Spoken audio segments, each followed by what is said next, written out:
Questa è la terza edizione della festa, appunto Sagra dei Veneti per i Veneti, e mai come in questo frangente il titolo è azzeccato. Quest'anno dedicheremo questa festa, l'abbiamo dedicata alle persone a cui quelle che hanno subito il tornado, appunto, e il ricavato di tutta la festa andrà a loro, e anche noi vogliamo portare il nostro contributo, la nostra solidarietà a queste persone. Sappiamo i momenti che stanno passando e stiamo cercando di aiutarli nel miglior modo possibile. Ripeto, tutto il ricavato della festa, la terza Sagra dei Veneti, andrà a loro, alle popolazioni colpite dal tornado nella riviera del Brenta. È un'area più o meno di un 70-80 mila abitanti, significa che le tasse che pagano ogni anno sono circa 1 miliardo di euro, 1 miliardo di euro ogni anno.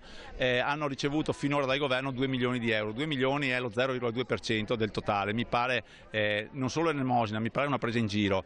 Così non si può andare avanti, una dimostrazione ulteriore del fatto che al di là dell'indipendenza ci sono solo chiacchiere, il federalismo sono chiacchiere. Bisogna proseguire nella strada dell'indipendenza e noi siamo sicuri di portare avanti questa battaglia.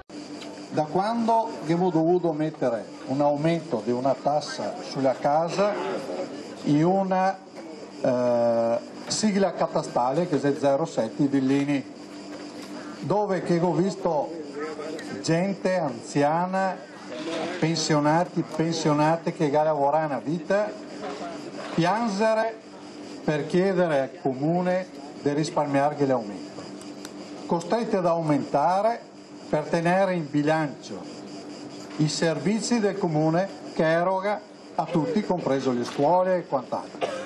In quel momento lì mi sono detto, signori, se il Veneto non cammina velocemente verso quel traguardo e ti faccio i complimenti ovviamente perché te sei nell'ufficio di presidenza di Zaia, se non camminiamo veloce, credo che noi altri amministratori sul territorio dovremo sempre di più applicare tasse ai cittadini veneti.